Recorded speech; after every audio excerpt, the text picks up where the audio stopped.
and he was temporarily overseas. His wife, Catherine, was 31 years old, and they had 3 children. Kara was 5, Aaron was 3, and Jana was only 22 months old. When neighbors hadn't seen Catherine in days, they called the sheriff. Deputies entered the home and walked into a nightmare. Catherine laid dead in her bed. She had been raped and stabbed more than a dozen times. 5-year-old Kara and 3-year-old Aaron were found in their rooms with their throats cut.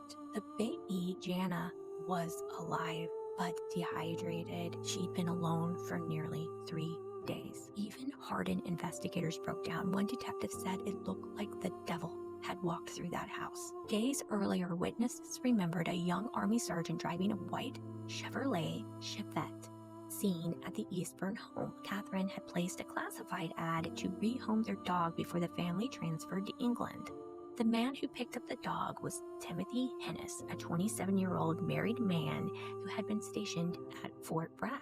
Police questioned him. He was polite, confident, and quickly became the prime suspect.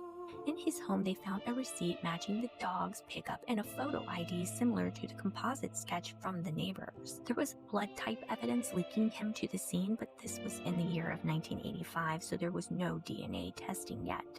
Hennis was arrested and charged with 3 counts of murder and 1 count of rape. The first trial was in 1986. It ended with a death sentence. Jurors said the evidence was overwhelming. The blood type matches the eyewitnesses and his calm demeanor after the killings. But 2 years later, an appeals court threw it out, ruling the prosecutors had shown graphic crime scene photos that unfairly swayed the jury. In 1989, Hennis was retried. This time, his defense team leaned into his image as a model soldier and father, and the jury acquitted him. He walked out of court a free man. Here's where it gets even weirder, if that's possible. He re-enlists in the Army and then starts a new career. By the early 2000s, he earned the rank of Master Sergeant. He was decorated, respected, and living quietly with his wife and kids. Isn't that fortunate for him, given what he had done? So for 20 years, it looked like justice had failed the Eastburns forever. But then came 2006. Fayetteville detectives decided to test old evidence with modern DNA tech.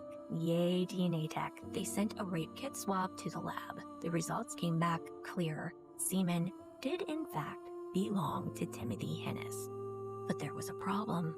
It was called double jeopardy. He'd already been acquitted in civilian court. But Hennis, and I love this part, because he had re-enlisted, he was an active duty soldier, and the military could try him again under the Uniform Code